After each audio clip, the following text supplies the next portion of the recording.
So nagpapiyaw nga po ang ating pambato na si Mark Magsayo kung saan mga idol malapit na daw may ikasang kanyang laban sa Sopa Boxing at inaasahan natin mga boss na makakalaban si Mark Magsayo na malupit na kalaban matapos ang huling impresibong panalo nito sa Sopa Boxing.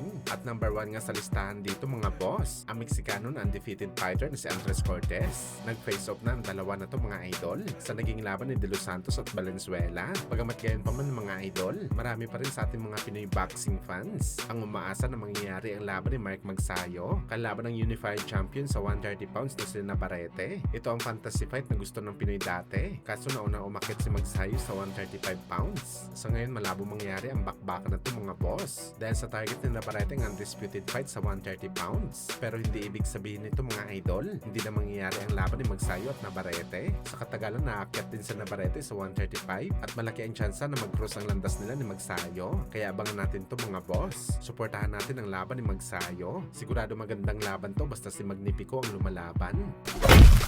Samantala Cuadro Alas Casimero, pinuna ng mga Pinoy boxing fans sa latest training video nito kasama ang kanyang kapatid na si Jason. Kung saan mga idol habang nagmi-meets ang magkapatid, napansin ng mga ilang boxing fans ang paglobo ng katawan ni Casimero. Isang buwan matapos nito winasak si Luis Neri sa bakbakan nila sa Japan. Labas ang bilbil ni Casimero sa tiyan. Palibhasa daw kasi mga idol, napapadalas daw ang pagkain ni Casimero ng lechon, kaya lumaki bigla ang tiyan nito. Matagal-tagal daw na ensayo ito para kay Casimero para maibalik nito ang dati niyang shape sa laban kay Luis Neri. Napaka-importante daw mga idol na ma-maintain ni Casimero ang kanyang timbang, lalo pa target nito na maging kampiyon sa 122 pounds. Well, malayo pa naman ang laban ni Alas mga boss. Ayon sa report, December pa naman ang laban nito. Pero mas mainam talaga mga idol, nabatak pa rin talagang katawan ni Casimero. Ibang usapan na daw kasi ang 122 pounds. Mas maraming sablay si Casimero sa pagkuha ng timbang sa 122, kaya kailangan nito mag-maintain ng timbang. Sa ganda ng plano ng Kamida promotion kay Casimero mga idol, talagang bawal na sa kanya ang mag-overweight. Lalo pa mahigpit talagang Japan dito. Kunting overweight lamang ban kaagad sa Japan.